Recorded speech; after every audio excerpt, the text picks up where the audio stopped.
Down, kind of get an idea of what the overall design here is going to look like. And stay tuned, because once we get all this thing unmasked, we get to remask it. Yay.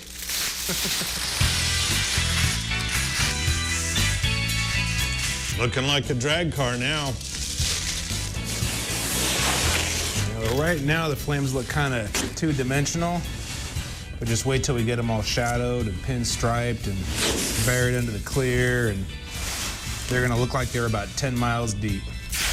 All right, now I need to reverse the mask and cover up all the blue that we just laid down. It's really good to know your materials, because things may not be happy underneath other things. A good example of this is candy. Candies will bleed through just about anything that you put on over the top of it. So that's why we did all the flake first and then laid down all the candy. Now we're gonna mask the candy off to lay down the white. If we tried to put white over the top of this blue, it would bleed through and we would have a whole bunch of really ugly baby blue bled through white, which is not cool.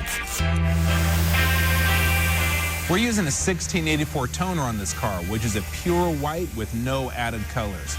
The outright flatness is definitely old school.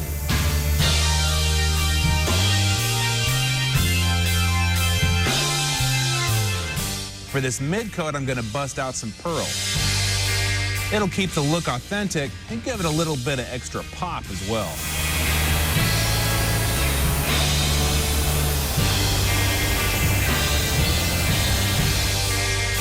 And it's time for the big reveal, but we're not done yet.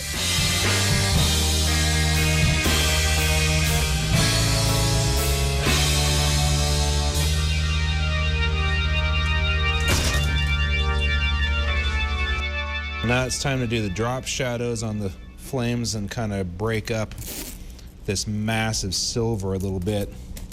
So I'm not going to be spraying a lot out of the airbrush, but I don't want to do that overspray to get on my white. So I'm just going to do a quick mask over that. The shadowing adds a lot of depth to the fire, giving it a more three-dimensional appearance.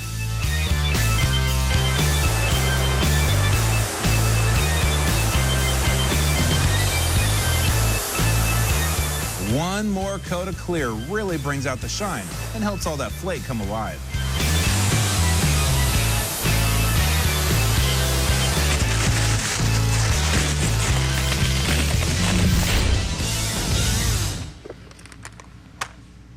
Well, guys, we're all done in the booth. It's time to lay down some lines. Now, pay attention to Gary over there, because that dude's been striping for about as long as I've been alive, and he just may learn you something.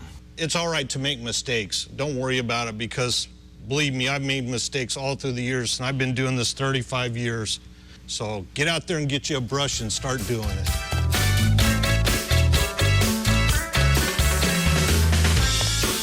We're coming into the home stretch now. All of the brushed on graphics go on as the final touch. Now, Gary's got this 60s style lettering down. It's a real trip to watch.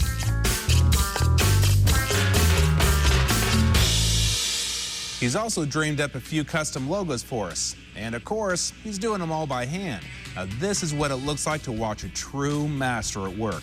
Leonardo who? I'm working on pulling lines all over the place. A lot of these cars had miles of stripe on them.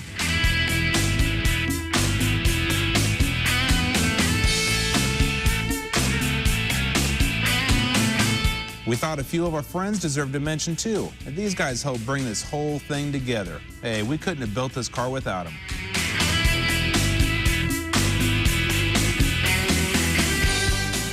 Oh man, take a look. After some fitting, sanding, sealer, base, little flake, big flake, clear, sanding again, candy, more base, mid-coat with pearl, airbrushing, more clear, pinstriping, outlining, logoing, and sign painting, this is what we've got.